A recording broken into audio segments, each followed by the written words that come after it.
Welcome to Mush Talk. My name is Nisha, but when I'm doing Mush Talks, it's Diva Nish. Coming at you with some stimulating and tantalizing facts about mushrooms. So let's dive right in. I got a question for y'all first, though. What is the largest living organism on the planet Earth? Mold. Mushrooms. Mold. Mycelium. Mold. The largest living organism on Earth is the humongous fungus. It's a single specimen of fungus called the Amaryllia aceri, which covers nearly 4 square miles in Oregon's Moliar National Forest.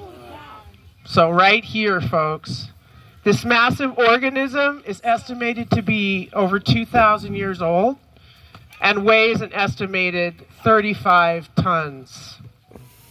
So not only are mushrooms the mightiest of us all, without fungus, life on Earth would not exist as we know it. Without mushrooms and its mycelium to aid in decomposition, all life in the forest would soon be buried under a mountain of dead plant material. Mushroom mycelium facilitate the recycling of nutrients from dead organic matter, making them available to plants and other organisms.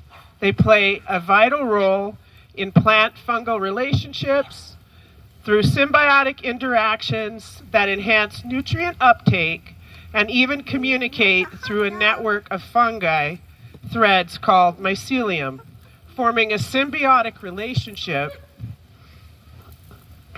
known as mycorrhizome. This network also is referred to as the Wood Wide Web. It allows for the exchange of nutrients and warning signals between plants as well as other life forms, fungi. Fungi also help with the early colonization of the earth, helping plants and trees establish themselves, and even helping to create a breathable atmosphere. Mushrooms and its mycelium also play a vital role in creating and maintaining soil structure, helping to hold it together, thereby preventing erosion. Okay, everybody, ready for a joke? Okay, that was a lot of Okay, why are mushrooms such good storytellers? Why? Because they're fun guys. Because they have a lot of captivating stories. Crap, but I'm changing. Okay. Why is it impossible to have a balanced conversation with Lady Mushroom? Like that. Why is that? Sorry, man. Because she talky too much. Okay. All right. Back to Mush Talks, y'all. All right. If you were like me, when I first started learning about mushrooms and mycology and the study of fungi, I thought mushrooms were weird and very mysterious. But once I entered the rabbit hole, so to speak, I was hooked. So let's explore this burning question. What are mushrooms? Mushrooms are the fleshy, spore-bearing, fruiting body of fungi, typically produced above ground on soil or decomposing wood. Mushrooms primarily reproduce through the release of microscopic spores. These spores, dispersed by wind and water and other means, germinate into new fungal hyperae. These hyperae then grow into a new network called mycelium, which can eventually produce more fruiting bodies. Mushrooms are a very diverse group. In fact, there are literally 3 million species of fungi, in the world, with only about 100 and 48,000 identified, within that vast group, only about 14,000 species are mushrooms. Although considered a vegetable, mushrooms are neither a plant nor an animal. They are a type of fungus that contains a substance called cholesterol, which is similar in structure to cholesterol. Cholesterol can be transformed into vitamin D with exposure to ultraviolet light.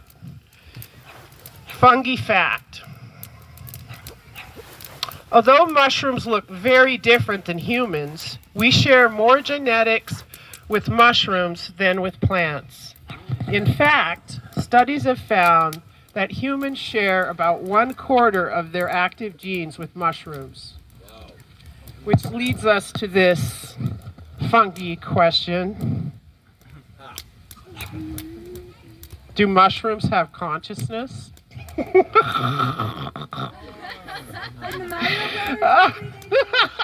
Yes, they do, yes.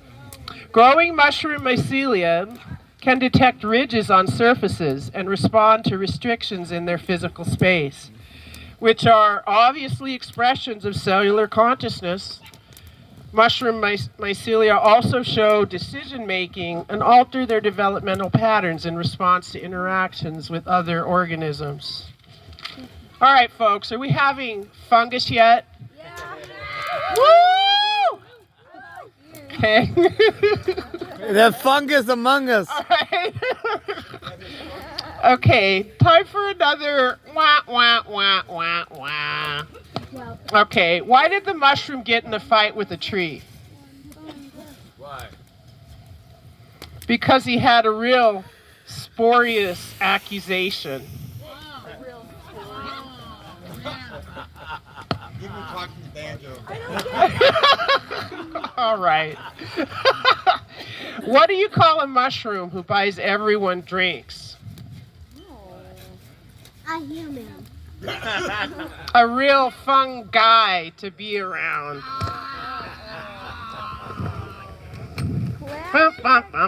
All right. Back to mushy mushroom facts, everybody. Only 10% of all mushroom species are considered edible. So never eat wild-picked mushrooms unless they have been identified by an experienced mushroom picker or trusted mycologist. For the beginner mushroom enthusiast eager to grow mushrooms, I recommend the Pleurotus strains, oyster mushrooms, which come in many varieties and can be grown seasonally because there's tropical, there's mid-temperature loving mushrooms, and then there's cold loving oyster Pleurotus mushrooms. So you can plant them winter, spring, and fall and have pretty much a continuous flow of mushrooms growing. And they're very, very easy to identify, and they're among the easiest to grow at home, in your garden beds, straw bales, buckets, and on logs. Okay, next, are mushrooms good for you? I think we all know the answer to that question, right? Yes, of course they are. But here's some nutritional facts about mushrooms. Edible mushrooms are rich in vitamin B2, vitamin B3, vitamin B5, vitamin B9, vitamin B12, vitamin D, minerals such as selenium, potassium, phosphorus, niacin, riboflavin, pantothenic acid, copper, manganese, and magnesium. Yeah. Mushrooms also contain 19 to 35% protein. Regarding gut health, mushrooms stimulate a healthier gut. The microbiome in our tummies are home to organisms and bacteria that play a large role in our health and mood. One way to keep the gut healthy is to stimulate the growth of healthy bacteria. With the use of prebiotics such as mushrooms, research shows that the polysaccharides in mushrooms do in fact stimulate the growth of healthy bacteria, While the majority of foods break down with stomach acid, the polysaccharides found in mushrooms pass through the stomach unchanged and can reach the colon to encourage healthy bacteria growth there. And that's not all. According to a recent study at UCLA Health, shows that eating just 18 grams or 2 medium-sized mushrooms per day may lower your risk of cancer by up to 45%. Mushrooms are a powerful source of theanine, an amino acid, an antioxidant that prevents and slows cellular damage. Shiitake, oyster, maitake, and king oyster have higher amounts of ergothioneine. However, researchers found that incorporating any variety of edible mushrooms into your diet will lower your risk of developing cancer. And there's more. Mushrooms promote lower cholesterol. Mushrooms make an excellent substitute for red meat. While minimizing calories, fat, and cholesterol, research shows that they contain compounds that inhibit the production of cholesterol, blocking cholesterol from being absorbed and lowering the overall amount in the blood. Another study in Singapore, where participants ate 2 cups of mushrooms per week, had a 50% lower risk of developing MCI, mild cognitive impairment, which is the precursor to Alzheimer's disease. Even those who ate only 1 cup per week saw some benefit. And now, folks, it's time for another joke, because all that talk is a little much for my brain and all of us. So, here goes. Wah, wah, wah, wah.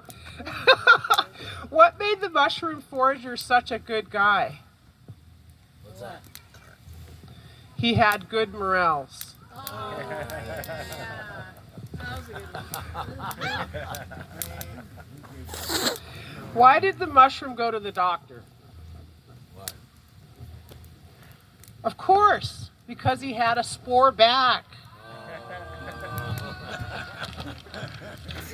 All right. Actually, that's underneath.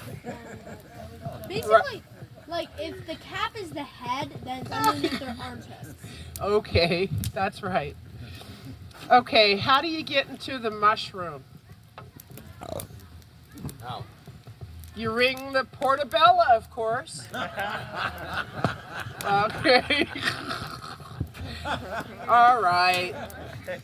Ha ha ha. And in case you didn't know, mushrooms also contain Omega.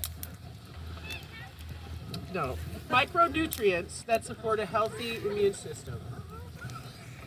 And so it's time to talk about functional mushrooms, y'all.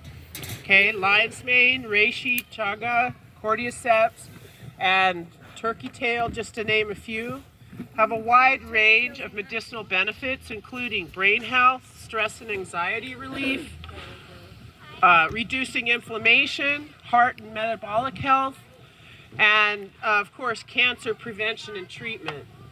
Of course, always remember to talk to your care provider before you use mushrooms for treatment of any serious ailment. There's also increasing evidence and research that suggests that people who microdose on psychedelic mushrooms can have the following benefits: improved mood, lower anxiety, clearer thinking abilities, more focus and motivation, decreased substance abuse, and an increased sense of well-being. Of course, again, you should always get advice from your healthcare provider before microdosing on psychedelic mushrooms.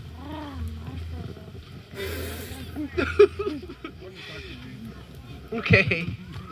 Woo, that was a lot of information. But let's go on, because there is so much information about mushrooms. So much, so much. All right.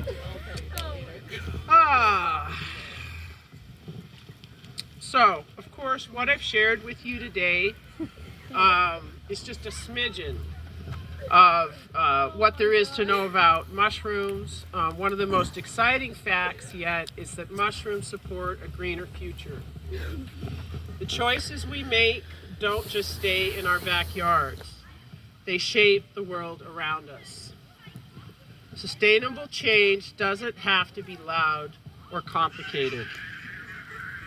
Mushrooms aren't just a food, they are philosophy. A regenerative way of living that invites us to slow down, grow intentionally, and give back more than we take. Mushrooms are nature's original regenerators by breaking down what's dead, digesting what's toxic, and building and restoring the soil. In a world facing climate anxiety and ecological burnout, fungi offer a living blueprint for cellular closed-loop systems. Here's how mushrooms quietly lead the way. Carbon drawdown, naturally. Mycelium sequesters carbon by locking it deep into the soil. As well as turning wood and straw into soil, mushrooms turn waste into wealth, eating coffee grounds, sawdust, corn cobs, cardboard. Mushrooms don't mind. To them, it's a buffet. And to you, it's zero waste. So if you are interested,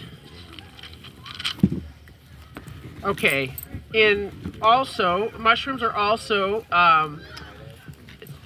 the new technology. Oh, look at that. That's beautiful. What is it? I don't know. It looks like it could be poisonous, so don't put that near you, okay? Always get help from someone who can identify it. And I personally, because there's 114,000 different species of mushroom, I can't identify what that mushroom is. Looks like if you had cut the whole bottom out, you could tell it had a big ball sack. Yeah, well, you would need to do a spore print, and then we'd need to look in a book. And You gotta dig them up instead of yeah. Okay, back to mush facts. Mycelium as a sustainable construction material. Mycelium-based materials also offer a lightweight, fire-resistant, and potentially strong alternative to traditional materials like concrete. Mushroom mycelium can be grown in molds and used for various applications, including insulation, packing, and even structural elements. Mycelium is a renewable resource and can be grown using agricultural byproducts, reducing waste and promoting a circular economy. While the use of mycelium is relatively new, the future is bright, and without a doubt, fungi will continue to play a vital role in a sustainable future. Thank you, everyone, and I'm hoping that I can get some volunteers or interested parties over here who'd be interested in doing a oyster mushroom growing demonstration with me. And I personally am on a mission. I would like to help as many people as possible grow mushrooms. It's not about the money. It's about regenerative agriculture and helping to save the Mother Earth, as well as people getting the food they need, organic source of food. And mushrooms are just so much fun. I personally have enjoyed myself every single moment I've been in doing this for about the last 4 years only, and it's just been so much fun. The mushrooms always give back, and they're delicious, and my fruit trees are much happier when I do a mushroom bed around them. I have 10 times more blossoms than the fruit trees that don't have a mushroom bed around them. So that tells you right there, if you've got a sick tree in your garden, or even if you just are growing a few tomatoes and you want to incorporate some mushrooms, that shade canopy of those tomatoes is an adequate amount of shade for you to grow mushrooms. And don't worry about the hot sun. You can grow pink oysters or yellow oyster mushrooms. They're a tropical oyster. They love it when it gets hot. What about zebra oyster? A zebra. Oh, that's a strain I haven't come across. Zebra oyster mushrooms are the ones that eat up oil and gas. Oh, okay. I've never heard that term, but yes, I'm aware of those. There's also an oyster mushroom that is good for cleaning up junkyards and gas. And they eat all the toxic material up, even plastic. I think it is. I can still hear you, but In your pocket, you turn Even, it off. okay. Switch on top. They even eat plastic, and of course you can't eat that mushroom afterwards because mushrooms are bioaccumulators. So those mushrooms that you use to clean up a junkyard or plastic, they have to be discarded. And again, that's always that's another reason why it's important that whatever you're feeding your mushrooms is clean, because mushrooms do absorb toxins from the environment. And as well, though, they also pull toxins out of our bodies. So that's another beautiful thing about them, you know, with there being so much, you know, environmental toxins in the environment. Mushrooms are a great way to stay clean. Is that just raw mushrooms? Or Mushrooms, no. that pull toxins out of you? They gotta be raw? No, they just pull out toxins. can you name a couple? Just a couple of Reishi? reishi, I Oh, yes, we were talking that pull out toxins. know. Yeah. All of them do. Yeah, I already went over the changa, but if you want to talk about functional mushrooms again, or chaga, yeah. So functional mushrooms, well, the list that I have here, lion's mane, reishi, chaga, cordyceps, turkey tail. Those are just a few, but you know, shiitake are also used in cancer treatment as well as. Are any of those heavy metal absorbers too? Pretty much all of them are. Eat any amount of mushrooms, even if you're just eating those button mushrooms, you're going to be healthier. Cool. Yeah, just getting mushrooms in your diet. And I mean, the reason that I'm all into oysters is just because, look, 25 years ago, I lived in British Columbia with my ex-husband. We started a mushroom cooperative 25 years ago. I was at home, you know, with small children. My husband had built the mushroom sheds, and we were in a co-op with 3 other couples. And we were growing mushrooms in automated sheds. We had a giant autoclave. We were doing it completely automated. And we actually went out of business because we couldn't compete with the Asian market. This was up in British Columbia. Yeah. And also, it just very labor intensive, and we just burned out. And so that's why I am interested now. You know, I've moved back down to Oregon in low-tech mushroom farming and just helping your everyday person get some mushrooms growing in their backyard. Yeah. Because Back to your roots. we need to do it, yeah, we need to do it low-tech. We need to use, like you see that I'm using plastic here. You can get biodegradable unicorn bags. They cost a little bit more, but I highly recommend the biodegradable unicorn bags. Also using bottles to make your grain spawn. So what you do is, if you are savvy at canning, any of you have canned before, you can make your own grain spawn. And even if you haven't canned before, it's easy to learn. So what you do is you get, this is whole oats, whole organic oats. You pressure cook these oats, you soak these oats, pressure cook them. And then what you do is you inject liquid culture into an injection port in the top. You can make these lids very easily. You just drill a hole, put an injection port in. You can get these online. Then you just put some microspore tape, make a second hole. Microspore tape is A lot of people have that in their bathroom to put on wounds, right? So, and you inject, and you put this in a nice dark place, and the mycelium colonizes the grain within 2 to 3 weeks. And then once that has colonized, this is your mushroom seed. This is your grain spawn. You can mix this into straw, wood, make like what we're going to do here. We're going to make a mushroom bed using cardboard and then layering it with hydrated straw. Mycelium, straw, mycelium, straw, mycelium. And we can do that. You can record that. And so this was done on the 13th.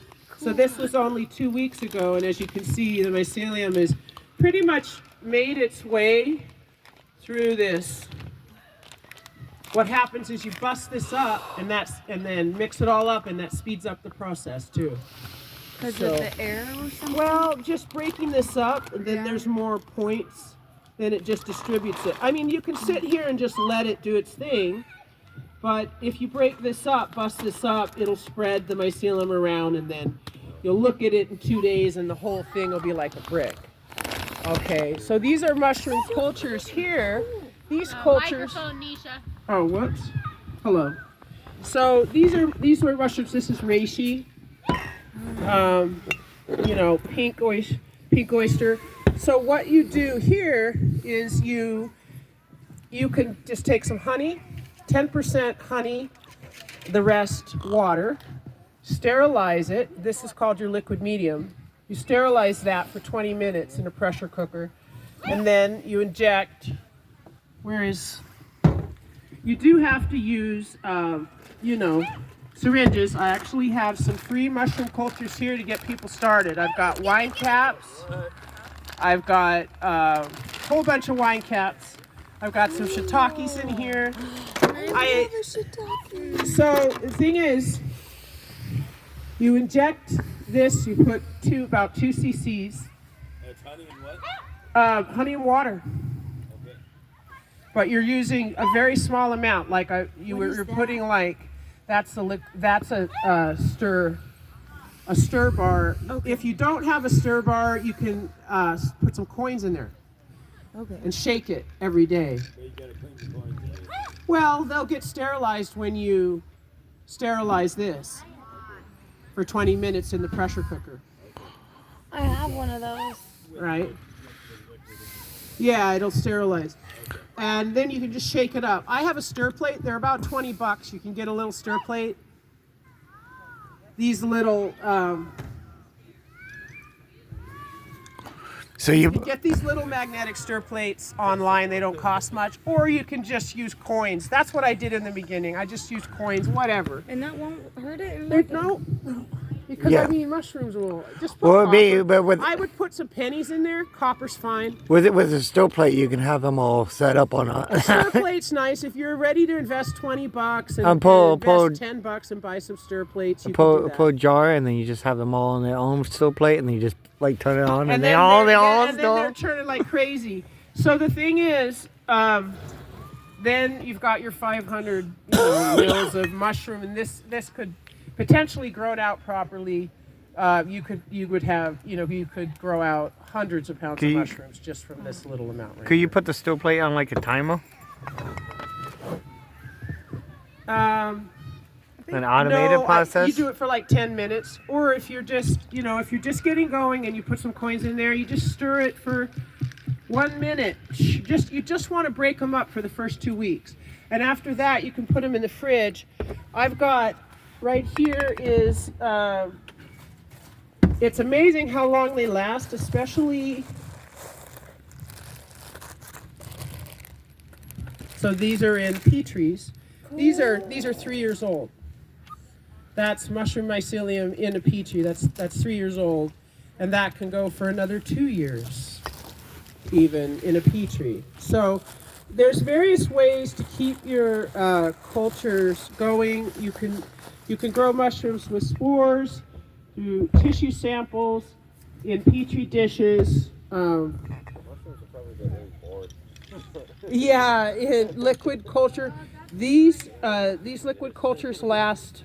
I've had these last for up to 4 years in the fridge.